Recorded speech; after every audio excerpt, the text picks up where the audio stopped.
I'm driving the car home, so you'll have to walk from the airport. You're always busy with chores and glued to the computer, so you probably need some exercise, huh? It'll take you around 3 hours to get back, so just hang in there. Kyle's words had a harsh edge to them. Once he jumped in the car, he ordered me out, his smirk dripping with contempt, like a kid playing a prank. Kyle was clearly enjoying himself. Faced with his sarcasm, I managed a weak smile and retorted, "It won't take 3 hours, will it? You're sending me back home, right? What's with the drama? Who said anything about 3 hours? It's just a 9-minute walk to my new place." Kyle laughed heartily, clearly not buying my story. His laughter filled the car, mocking me, yet also revealing his doubt. There were all sorts of people around us. Businessmen in suits, families, elderly couples, young women, each with their own agenda. But Kyle, lost in his laughter, paid them no mind. It was like he was in his own world inside the car, oblivious to the hustle and bustle outside. He kept laughing, seemingly joyful, but with a hint of darkness. Alice stopped trying to make me laugh. Do you really expect me to believe such an obvious lie? Quit the nonsense and start walking. It'll be dark soon if you don't hurry. Well, if you're so sure, why don't you come and see for yourself? It might wipe that smile off your face. But honestly, whether you believe me or not, it doesn't bother me at all. Fine. If you're that confident, prove it. But remember, there'll be consequences if you're lying, I challenged. Kyle's irritation was evident as his face twisted in annoyance, his brows furrowing. Kyle's irritation boiled over, his voice booming in the car, drawing surprised looks from those around us. Instead of feeling intimidated, I nearly burst into laughter, knowing Kyle was about to face his own nightmare. With renewed determination, I set off towards my new home. 9 minutes later, Kyle and I stood before an ordinary 12-story apartment building, 3 years old, with a view of departing planes. Kyle seemed taken aback by the building, but quickly masked his surprise with nonchalance. Alice, just admit it. You're lying about moving, aren't you? Stop before you get in trouble for trespassing.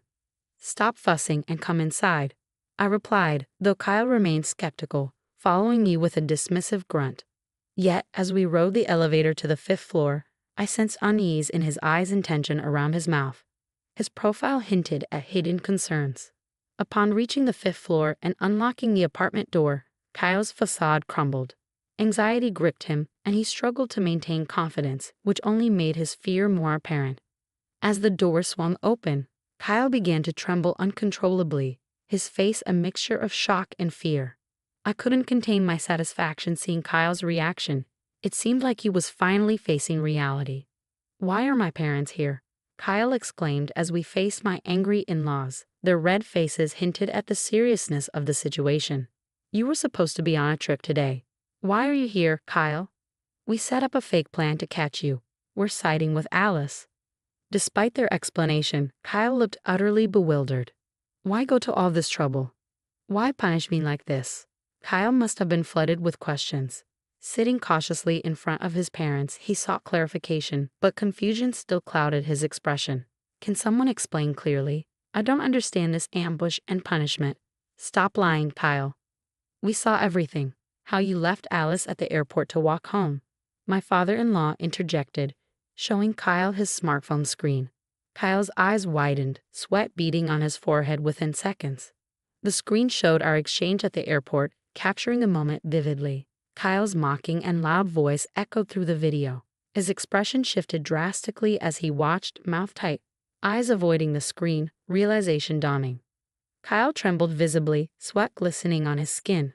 My father-in-law quietly pocketed his phone, his gaze heavy with anger and disappointment. Tension filled the room. "I can't believe Dad recorded this. When did you even film it?" Kyle stammered, his voice strained. "It was at the airport earlier. We've been watching all along while you were in the car."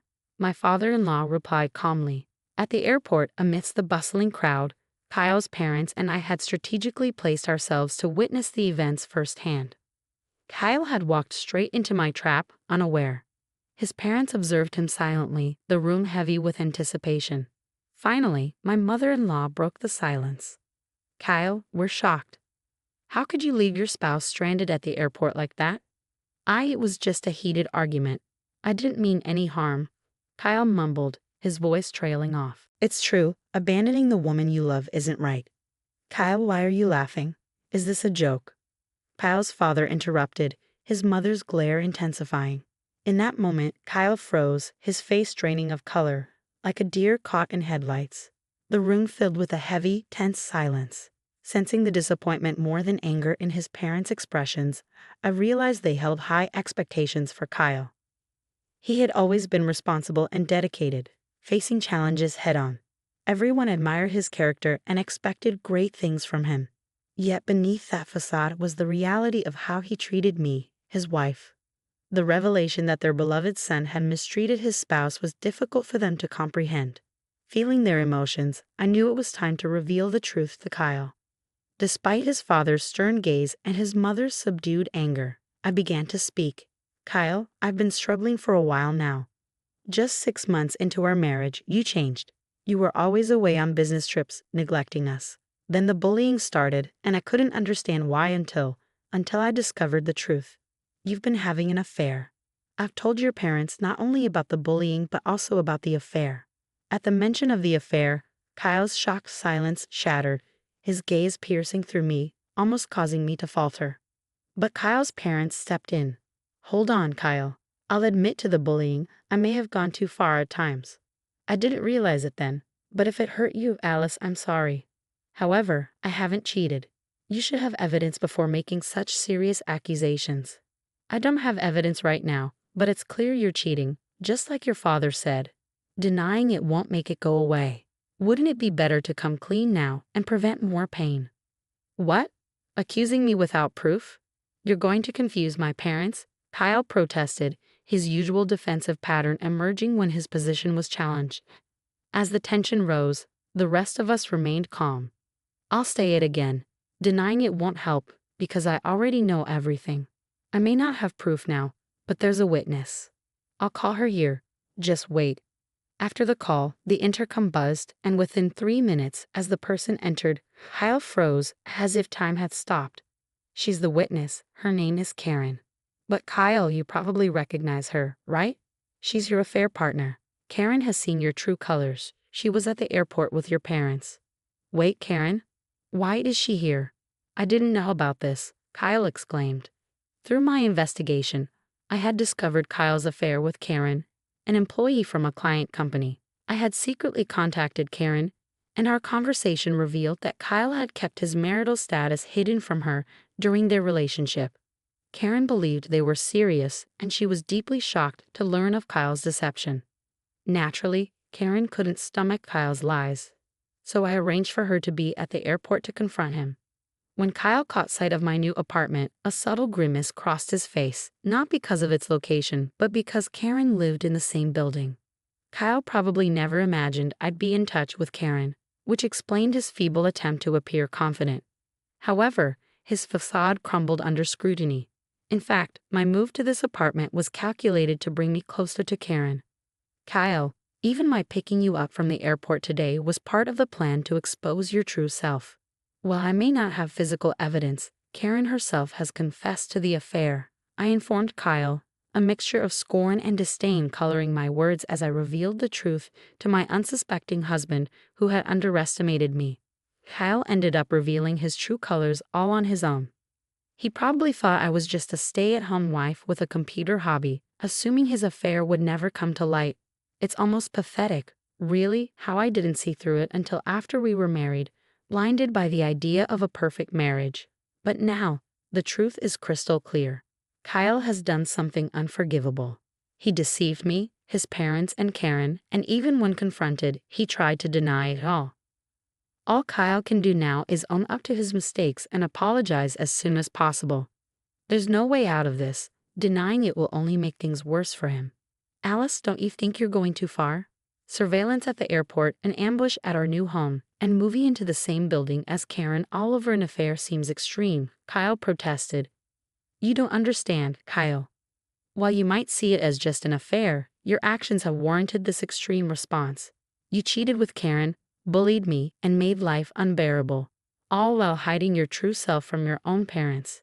It's time for you to face the reality of what you've done, I said firmly, meeting Kyle's gaze with unwavering clarity. his parents and Karen, echoing my sentiments, fixed stern looks on Kyle. My plan unfolded exactly as intended, catching Kyle off guard and leaving him with no excuses. Slowly, he began to apologize. "I'm so sorry. Karen was so beautiful and young, I couldn't resist lying to win her over. Everything Alice said about the bullying and wanting a divorce is true. I wanted Alice to be the one to initiate it," Kyle admitted, but before he could finish, my father-in-law erupted in rage. Without warning, he hoisted Kyle into the air, Kyle's legs flailing as he struggled. "When was the last time you actually talked to Alice, Kyle?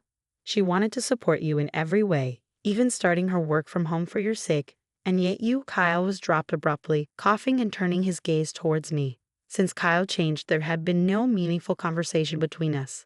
He had stopped listening to anything I said. Even when I talked about my work from home, he dismissed it as just a housewife's hobby.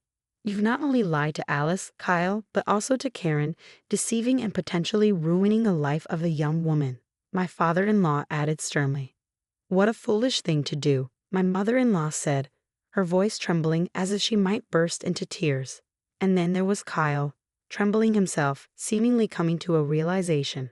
His repeated apologies of "I'm so sorry" made it feel like we were dealing with a completely different person, showing genuine remorse.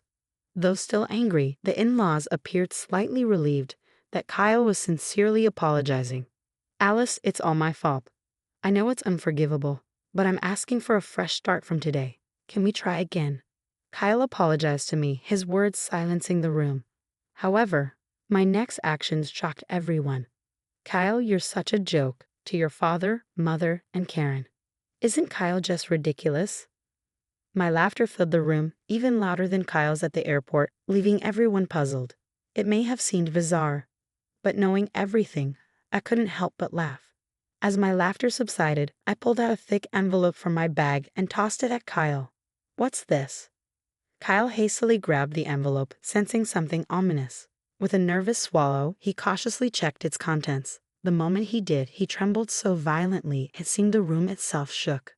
"That's the result of a separate investigation into your affairs, Kyle. Besides Karen, you were seeing other women during your travels," I revealed. "So essentially, these are your local wives across different regions?" My father-in-law questioned incredulously. "Local wives? Kyle, were you planning to deceive us even further?" Kyle's supposedly sincere apology was just a facade to prevent yet another affair from being exposed. His promises of change were nothing but lies. Perhaps he believed if he could just get through this moment, everything else would somehow sort itself out. If so, he was truly foolish. "Kyle, all you can do now is get a divorce and pay alimony. I never want to see your face again, so let's handle the rest through our lawyers. Don't try to fool me. You claimed there was no evidence, yet you deceived me. Who deceived whom first? Do you finally understand how it feels to be deceived? Damn it, Alice. You'll regret this, you know. A mere housewife like you won't survive on your own.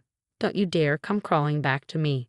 Kyle abandoned his facade and approached menacingly, but his threats seemed laughable to me. It would be Kyle who would regret his actions, yet he left our new home with those final words, oblivious to what lay ahead.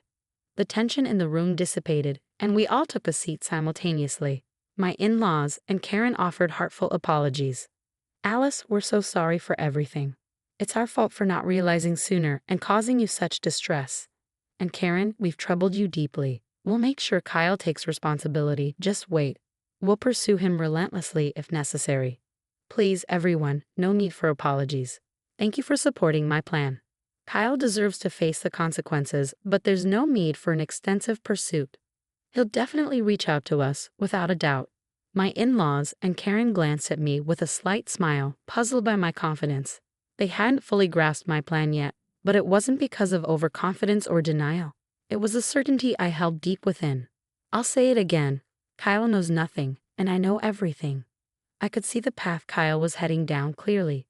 My intention was to watch silently until he faced the consequences of his actions. A month had passed since then. I sat at my computer in our new home, the gentle breeze outside rustling the trees. The serene silence was interrupted by my phone vibrating.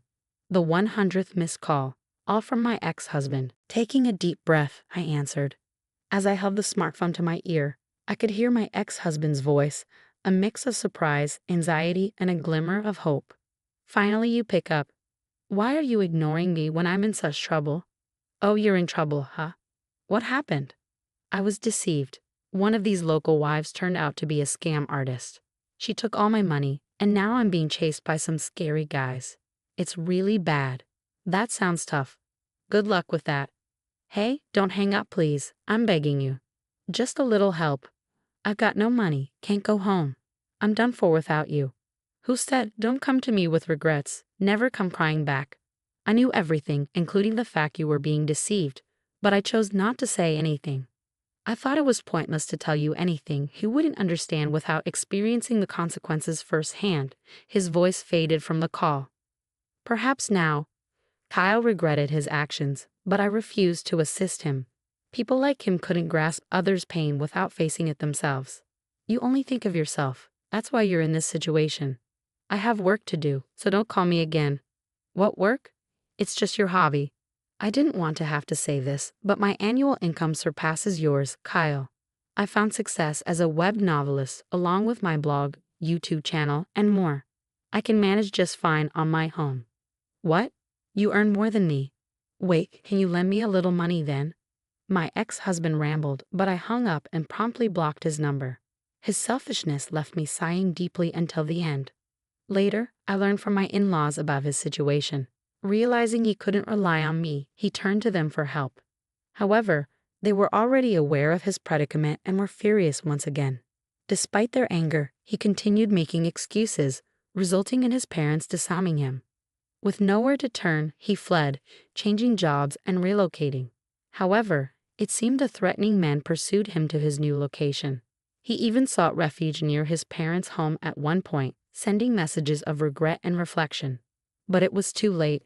His actions had consequences, and he bore the weight of that truth.